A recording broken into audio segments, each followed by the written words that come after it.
Hindi tayo nagdi-deal sa sufficient facts. Wala pong indikasyon na ang ICC ay nagpapabaya sa pagbantay sa kalusugan at kagalingan ng mga taong nasa kustodiya nila. Ang panawagan para ang gobyerno ay mag-advocate para sa interim release o house arrest ni former President Duterte, maaring nakakouch sa humanitarian terms. Pero nagmumukha ring isa pang halimbawa ng ating gobyerno na nagbibigay ng special treatment sa isang makapangyarihang individual. Tila ba'y isa na naman itong patunay na ang batas ay marahas sa karaniwang Pilipino, pero malambot sa iilang may kapangyarihan. Kapag ordinaryong lolo ang inakusahan ng nagnakaw, pwedeng kulong agad at di makapagpiyansa. Pero dito, gobyerno mismo ang lumalaban para bigyan ng house arrest ang isang taong akusado ng mga napakamabigat na krimen. Totoo po na ang International Criminal Court mismo ay nakapag-grant ng interim release sa iilang exceptional circumstances. Pero pantay na importante, ang ICC ay nag-deny ng mga ganitong request kapag ang interes ng hustisya at accountability ay hinihingi ito. Alalahanin po natin na ang mga international courts ay nakapag-deal na sa maraming aging prisoners. Ratko Mladic and Radovan Karadzic, both convicted for genocide and crimes against humanity, continued to serve their sentences well into old age. And in fact, just this year, Mr. Mladic asked to be released on humanitarian grounds, claiming that he only had a few months to live. The court still denied him, ruling that his medical condition did not meet the threshold of an acute terminal illness that would justify release. Their continued detention was not seen as inhumane because their crimes were too grave, too devastating to entire communities. Totoo naman, si dating Presidente Duterte ay hindi convicted. He stands accused pa lamang. Pero kahit sa kaso ng mga accused persons, nagpakita ang ICC ng pag-iingat. Laurent Gbagbo, the former president of Cote d'Ivoire, was denied interim release precisely because the vast network of supporters he commanded, which posed a risk to victims, witnesses, and to the integrity of the proceedings. Eventually, Gbagbo was acquitted. His day in court came, and he walked free, not because of an early release or house arrest, but because of a judgment. Si dating Presidente Duterte din ay pwede pang umasa sa ganoon. But the path there is through trial, not through early release or house arrest. Kung tunay ngang may sakit ang dating Pangulo, hindi ba't ang solusyon ay dalhin sila sa ospital sa The Hague, Netherlands, habang binibigyan ng angkop na tulong at suporta mula sa Philippine Embassy doon? Mga kasama, ang mga atrocities ng tinatawag na war on drugs ay hindi mga guni-guni lamang. Sila ay mga winasak na buhay ng libo-libong mga mahihirap na Pilipino. Sila ay mga hiyaw ng mga nanay at tatay na ang mga anak kailanman ay hindi na umuwi. Sila ay mga walang markang libingan at yung kultura ng impunity na hanggang ngayon nagmumulto sa ating lipunan. Hanggang sa araw na ito, yang mga pamilya ng mga biktima ay nagdedemand pa rin ng hustisya, katotohanan at accountability, habang patuloy din silang natatakot para sa kanilang mga buhay. Samantalang dito po tayo, nagsusulong ng humanitarian considerations para sa individual na mismong akusado ng mga krimen laban sa kanila. Ako po ay isa sa mga nauna at nananatiling laging nasa The Hague. At marami po tayong nababalitaan doon, galing po sa mga Pilipino na nandun. Katulad po ng pagkabagok ng ating Tatay Digong. Ito po'y natagpuan na walang malay sa kanyang Bartolina at siya po ay nadala sa ospital at doon po ay alhamdulillah wala naman pong nakitang damage sa kanya. Pero hanggang kailan po kaya mangyayari yung ganito na wala pong tayong mababalitaang balita na gigimbal sa ating lahat? Nabanggit po kanina yung mga nakulong doon. Pero hindi po nabanggit ang isang namatay doon. Si Slobodan Milosevic ay namatay po daw ng heart attack sa loob ng ICC. Pero pinaniniwalaan po ng kanyang pamilya na siya po ay nabigyan ng maling gamot. Ito pong mga ganap na ganito, uulitin ko po, kailan po kaya tayo matatapos sa usapin ng politika? Kailan po kaya natin ititindig ang ating pagka-Pilipino at ating ipaglalaban ang kababayan natin na nakakulong sa banyagang bansa at nagdurusa at nag-aantay ng paghuhusga ng mga dayuhan?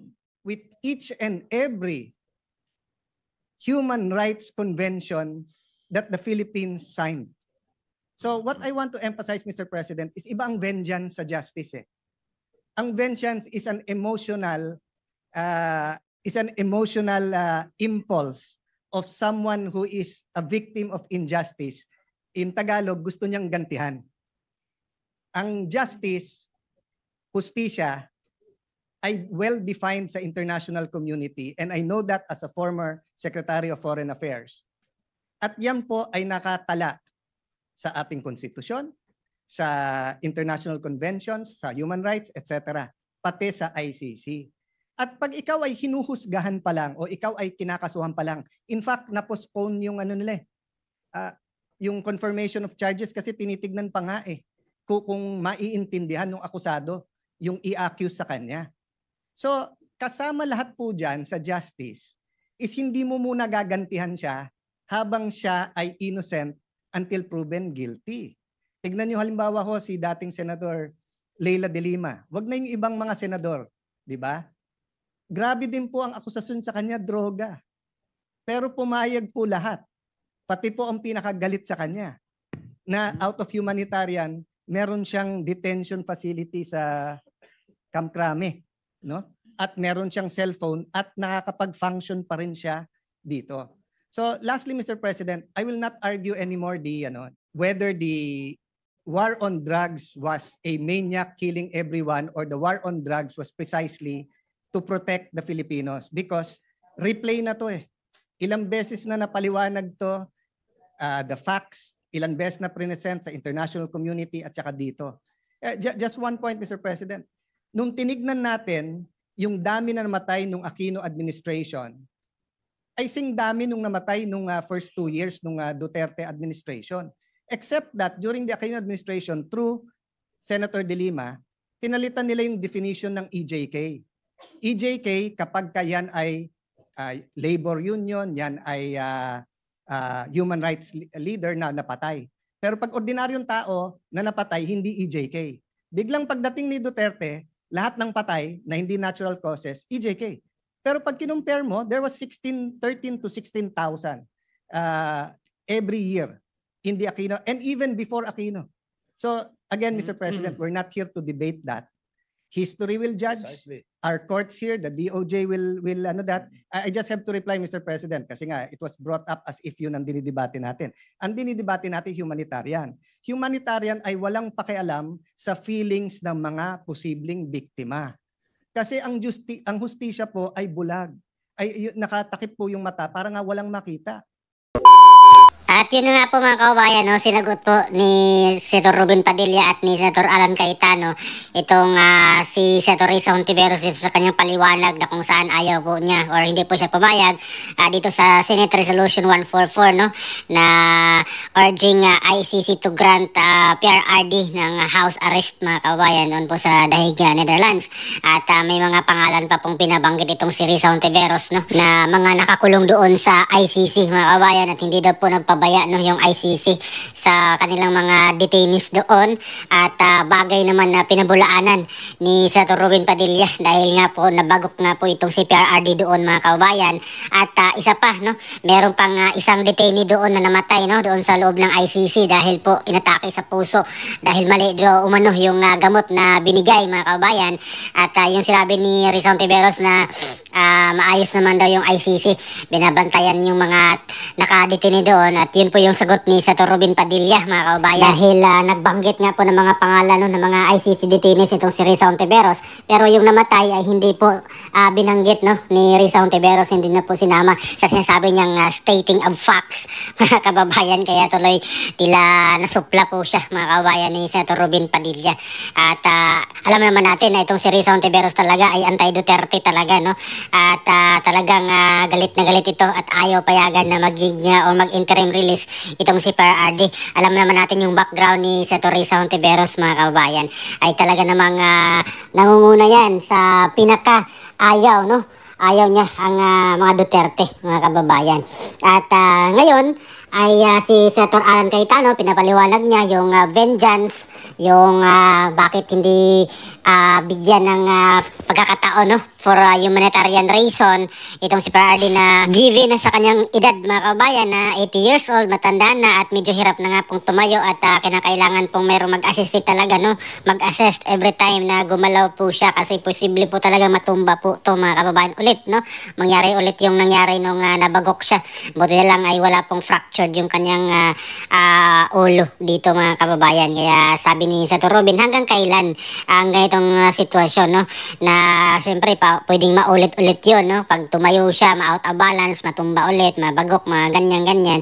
Kaya minabuti nila itong kanilang resolution na urge, no, or urging dito sa ICC na i-grant na lang ng house arrest itong si PRRD while waiting po dito sa trial mga kababayan. At dito sa example ni Senator Alan Cayetano na si Leila de Lima, kahit na po ay maraming galit at yung case niya about sa droga nung nakakulong siya ay pinagbigyan po siya mga kababayan, no, doon po siya dinetain sa Camp Crami at binigyan pa po siya ng cellphone at mga kagamitan, no, para parang nagstay maayos yung kanyang pagstay doon mga kababayan, hindi po bilang isang nakakulong, hindi bilang nakadetain, no, kasi may mga gamit rin po siya, no, na wala doon sa mga usually nakadetain talaga mga kababayan. Kaya kahit sabihin po nung mga galit sa kanya kasi yung pinaglalaban ng ibang senador yung hindi bumoto, kagaya nito ni Bam Aquino, ni Risa Hontiveros at ni Kiko Pangilinan, dahil doon daw po sila pumanig, no, sa mga biktima ng AJK na naman mga kababayan. At ang pinaglalaban nila yung AJK victim daw mga kababayan, hanggang ngayon daw ay humingi ng hustisya, no, yung mga biktima ng AJK kuno. At sinabi naman ni Senator Alan Cayetano, no, nung panahon pa lang ni Pinoy at nung mga nakarang administration pa ay umaabot din ng mga 16,000 yung mga namatay mga kababayan. Ang kaibahan lang dahil binago daw or binago ni Leila de Lima, binago nila nung panahon ni Aquino yung definition ng AJK. Yung ginawa nilang AJK kapag yung pinatay ay mga labor union o kaya mga aktivista or kaya mga hindi normal na mga ordinaryong Pilipino mga kababayan ay AJK na yon. Pero pag ordinaryong Pilipino, hindi daw po yun matatawag na AJK. So yun po yung kabalustugan na ginawa po nila nung panahon ni Aquino mga kababayan sa pamamagitan dito ni Leila de Lima, no, na naging Justice Secretary. So sa akin pong opinion mga kababayan, alam naman natin na itong tatlo talaga ay anti-Duterte, no, si Pangilinan, si Risa, si Bam Aquino, kasi yung asawa ni Bam Aquino ay pinsan ni Romualdez, no. Ayan, so nabulgar po yan mga kababayan na magkakaroon kamag-anak pala ito sila. Pinsan pala ni Martin Romualdez yung asawa ni Bam Aquino. Samantala mga kababayan, samantalang ito naman yung mga senador mga kababayan na bumuto pabor dito no para i-urge itong ICC na i-grant itong house arrest kay PRRD. No, una po dyan si Senator Bato de la Rosa. Sinundan po siya ni JV Ercito, Win Gatchalian, Bongo, Loren Legarda, Amy Marcos, Robin Padilla, Erwin Tulfo, Mark Villar at si Senator Zubiri mga kababayan. At yung nag-abstain no, itong si Soto at si Rapi Tulfo mga kababayan, at meron namang absent si Chis Escudero, si Pia Cayetano, si Lito Lapid at si Camille Villar mga kababayan. So yun po yung mga bumoto, hindi bumoto at nag-abstain mga kababayan. Pero yung abstain mga kababayan, ibig sabihin yan talaga ay no din po yan, playing safe po yan mga kababayan yung abstain. No? Kunwari lang yan abstain pero no po yan mga kababayan. No? Kung ano natin sa botohan ay hindi valid po yan. Abstain meaning hindi yan pabor mga kababayan, ginagamit lang yung term na abstain para hindi sagwa pakinggan or hindi halatado no, parang nagkukunwari lang yan mga kababayan. So sa aking opinion mga kababayan no, itong ginagawang Senate resolution ay sana po tumalab no or gumana doon po sa ICC para ma-release man lang itong CPRRD pansamantala no while waiting for his trial. At matanda na nga po siya mga kababayan at kailangan na po talaga niyang mayroong magbantay 24/7, mag-alalay sa bawat kilos niya at lalo na dito sa kanyang gamot mga kababayan kasi marami po siyang sakit no. Alam naman natin na ang hirap po talaga mag-alaga ng may sakit at deserve niya pong may mag-alaga sa kanya doon mga kababayan sa malayong lugar no. At itong mga maiingay na kumakahol, lalo na itong si Trillanes na nanguna pa talaga doon sa Dahig no para doon sa welfare check daw ng embassy no doon sa Dahig, na meron palang na-booking na mga kababayan no, na may mga agenda rin ito mga kababayan no. At hindi lang to first time kasi last time no pumunta sa Beijing itong si Trillanes at nakipag-negotiate doon sa mga China, sa Chinese, at yun nawala na po yung teritoryo ng Pilipinas doon sa West Philippine Sea. At baka ito na naman mga kababayan ngayon, ito yung gumagalaw doon sa Dahig at for sure may binabalak itong hindi maganda doon sa kay Pangulong Duterte. So ano po masasabi nyo dito mga kababayan sa Senate Resolution 144 no? Please comment down below. Maraming salamat. God bless po sa ating lahat.